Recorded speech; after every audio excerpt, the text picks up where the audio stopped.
ACC tournament semifinal previews. Kerry Chow alongside Andy Katz. Duke, Notre Dame, North Carolina, Virginia, all planning for success, hoping to make the finals. Let's start with the early game, 7 p.m. on ESPN.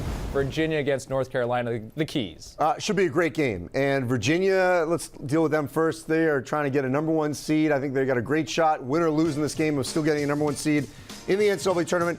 Now, they did get Justin Anderson back. He had the fractured finger and an appendectomy. He had a little bit of everything there.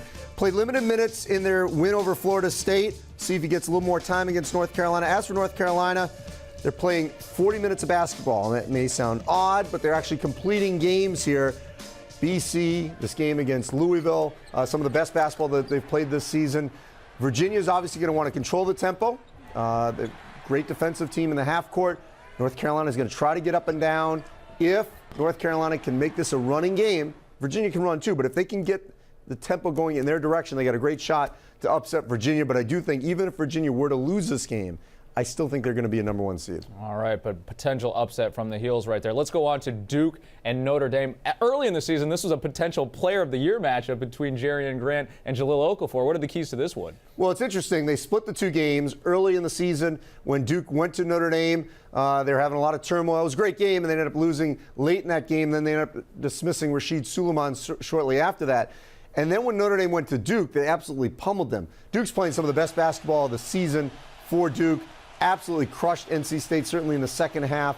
For Notre Dame, they're going to have to find a way to defend because they can score. They're going to get good shots against Duke. Mike Brey thinks he's got a potential Final Four team on his hands, and it was critical for the Irish to get by that first game against Miami, which could have been a slugfest for them. They were able to put that past. Now they've got their sights set on a rubber game against Duke. If they can defend, because they'll be able to score, then they have a legitimate shot to upset Duke. Now, if Duke wins this game, I think they will be a lock for #1 seed. If they lose the game, then they may fall off because of the number of ACC losses that they have in comparison to a school like Virginia. All right, #1 seed there at stake for Duke. He's ESPN college hoops analyst to the stars, Andy Katz. I'm Kerry Chow. Thanks for watching.